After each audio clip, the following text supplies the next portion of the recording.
Hi guys, welcome back to my channel. So today I want to talk about an emergency fund. I want to talk about why you need an emergency fund and what my husband and I are doing for our emergency fund, how much we're saving, and why it's so important. So if you like these types of videos, don't forget to click subscribe and the bell so you're notified every time I post a video. So I love financial books. The two that are my favorite, honestly, the first one I ever read is Susie Orman, and it's called Women and Money. And the other book was Dave Ramsey's Total Money Makeover. And he really goes through what he calls his baby steps, and it's little steps that you can take to go from being financially in trouble to being financially wealthy. Well, I don't know if we'll ever be wealthy, but we're trying. So step number one is to come up with a mini $1,000 of an emergency fund.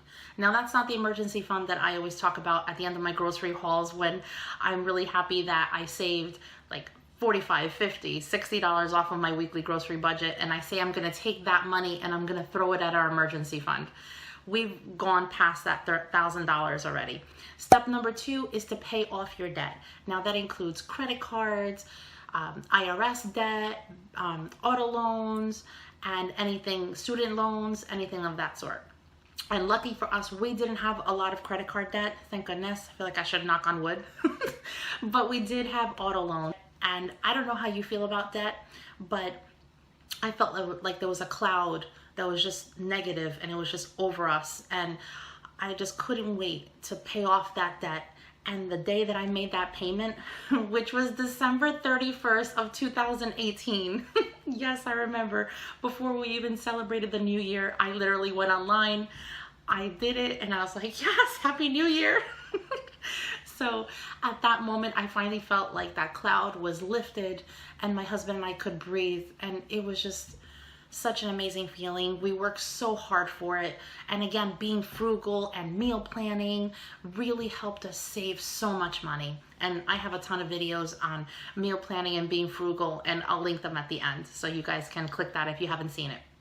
So anyway, so then once we paid off our debt, now we wanted to start building up our real emergency fund. Dave Ramsey's step number 3 is to save up 3 to 6 months of an emergency fund. We're not doing that. We're actually going another route, the Susie Orman route, without even knowing it. We're not doing it because she said it. It's just because it's the best thing for our family. She suggests that you save up 8 months of an emergency fund. The reason why we're doing 8 months is pretty simple. I'm a family law paralegal, and my job, thankfully, if God forbid I were to lose it, I would be able to get a replacement job with making about the same that I make now in a matter of like 3 months.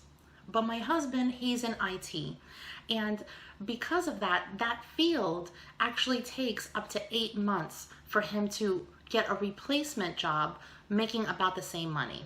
And of course, like, you never know if you're actually gonna make the exact same amount, but we've looked into it, we've done a lot of research, and so we really depend on both of our incomes in order to make all of our payments and be able to support our family. So in order to come up with an emergency fund, you really need to look at all of your expenses, and that's where a budget comes in. And I'm not gonna talk much about this because I have other videos on how to make a budget, and I'm gonna actually update my budget video coming up soon. But what you really want to do is you want to look at your basic living essentials. Like, I'm not talking about, extra money so that you and your husband can go on a date. Like, no, unfortunately, that was the first thing that got cut. So for basic living expenses, of course, is either rent or mortgage, and then all the utilities that come along with it, whether you pay for water, heat, electricity, gas, internet, and cable. So we also didn't include daycare because when we originally came up with our numbers, Emily was still in daycare. And luckily, thankfully, that really helped us get out of debt too, because once she was out of daycare, that's $18,000 we were spending a year on daycare. But anyway, I'm going on a tangent.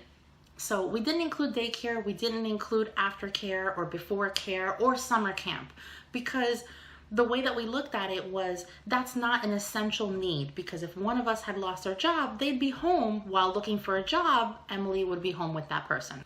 So we didn't include daycare. But obviously, if you feel like you need to be on the road and looking for a job constantly and you need to put your child in daycare, then you include the daycare cost. So, and of course, groceries. That's another essential.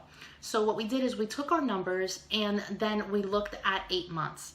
And our number, I can't stand it, is $32,000. And we're so close. Right now, we're almost at $30,000 in our emergency fund. So that's why when I say I'm right there, I could see it because we literally started saving for our emergency fund January 1st of 2019. Literally the next day after we paid off our debt, we're like, okay, what's next? What are we gonna do?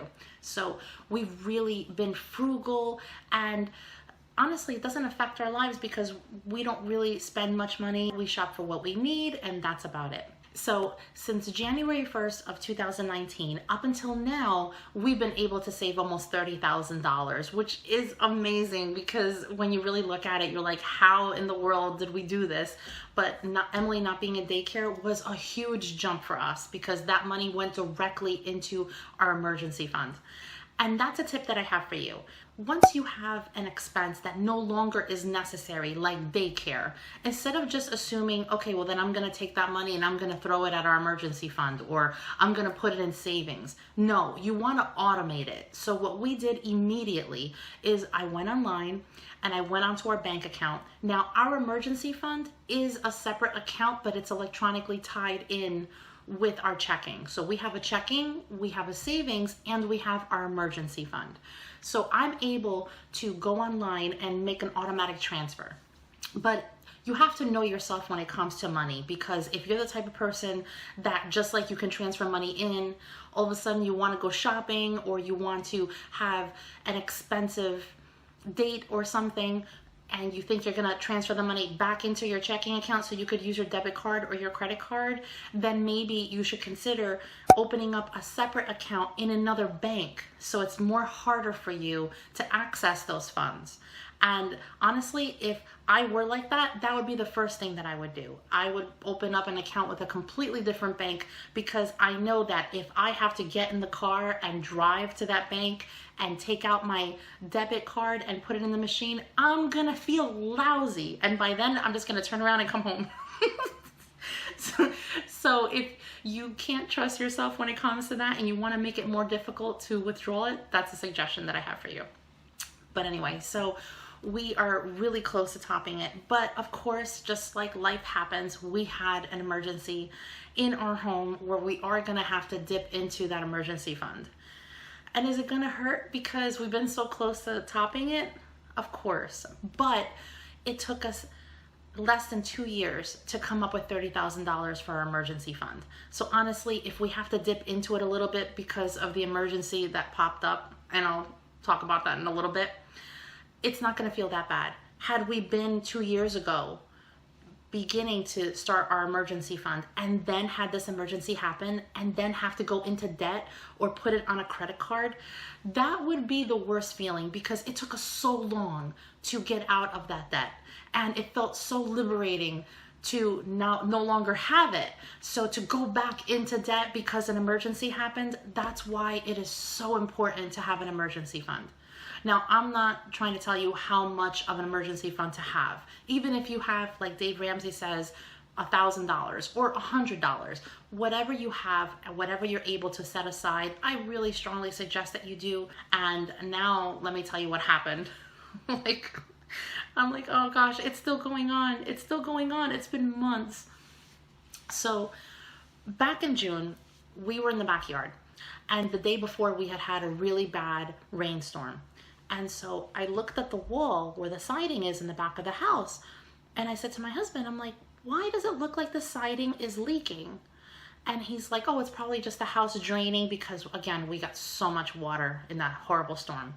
And we can see the water coming out from the gutters. And so I was like, okay.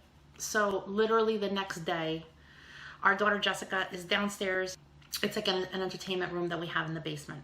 And she says, something got spilled on the carpet's wet. And then as she stands on it, she's like, the carpet is soaked. Like you could see her feet as she's walking, it's water splattering up. We call the plumber immediately. The plumber comes, he's such a great guy. And he looks and a tiny pinhole, like the size of the end of a pencil, is in the copper pipe that's in the bathroom downstairs. And of course the hole is pointing towards the back of the house. So we had water that had been leaking since who knows when. So the back wall by the wood was holding on to that water like a sponge and finally let go. So that's why the water was coming out from the back, and that's why the water went down the wall into our finished basement. And now it's still not fixed. This is months later. We had to get into a big discussion and pretty much fight our homeowner's insurance because he didn't want to pay what we thought was fair for them to pay us. So that's where the emergency fund kicks in, because any difference between the $6,000, can you tell I'm mad, that they gave us and the amount that we're gonna end up paying for the renovation of our bathroom and part of our basement is going to be what comes out of our emergency fund, unfortunately. And another thing that we had to use our emergency fund for is because that's the second time that a copper pipe in our home busted and rusted through. And so it's the second time we've had water damage in the house. So my husband was like, listen, he sat me down. He's like, I really think, I'm like, oh no, I know that tone. That tone means you're gonna say we have to take more money out to pay for something expensive. Yeah, I'm the stingy one. He's like, Debbie, don't get mad. But anyway, so we invested $1,200 for our plumber and his team to come in and take out all the pipes in the house, the hot and the cold pipes, and replace them with these rubber pipes that they use now. Anyway, so now we'll never have that problem again. But again, had we not had our emergency fund, we wouldn't be able to make that call, which really is an investment in the future of our home, because had we put all that money and all that time into renovating the bathroom and then had a pipe go and then have everything ruined and have to do it a third time, we can't do that. So that's why we said, you know what, $1,200 is a lot of money to us, but it's an investment on the house. So let me know in the comment section down below, have you ever spent money that you didn't want to spend on any kind of renovation because you knew that it was something that you had to do in order to avoid any future problems? I would love to hear from you. I mean, we can sympathize, because $1,200, it was like nails on a chalkboard. I'm like, okay, let's do it. Well, I hope you liked this video and found it helpful. If you did, please click the like button, share it with your friends. Don't forget to subscribe and to click on that bell. And follow me on Instagram at the address above. I hope you guys really enjoyed this. It was a little hard for me to make this video on this topic, but as you can tell, it's so important to be able to be ready for any kind of emergency that comes your way. So I'll see you in my next video. Bye.